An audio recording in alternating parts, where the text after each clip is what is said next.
আসসালামু আলাইকুম, সবাইকে জানাই ঈদুল আজহার শুভেচ্ছা। আজকে একটা মহিমান্বিত দিন, ত্যাগের দিন। আজকে বাবা মা ছাড়া দ্বিতীয় ঈদ, অনেক কষ্টের।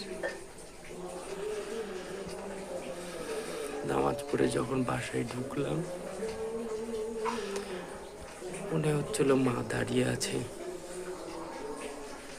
কিন্তু আসলে মা তো আর নেই। তার জন্য কষ্ট হচ্ছে। এবং বাবা নামাজ পড়ে আসার পরে কুরবানি করার জন্য ব্যস্ত হয়ে যেত।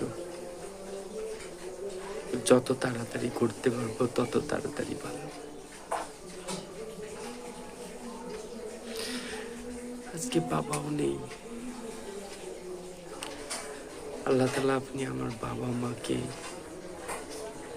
মাফ করে দিন এবং তাদেরকে জান্নাতুল ফেরদৌস নসিব করে দিন। বাবা মা হারা দ্বিতীয় ঈদ,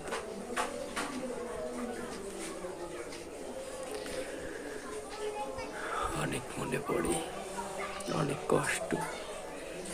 চারিদিকে বাবা মায়ের মতো বয়সের কত মানুষ দেখি, কিন্তু বাবা মাকে পাই না।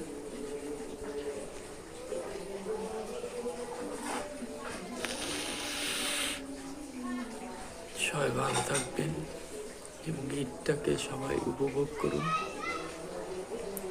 আমার বাবা মার জন্য সবাই দোয়া করবেন। আসসালামু আলাইকুম।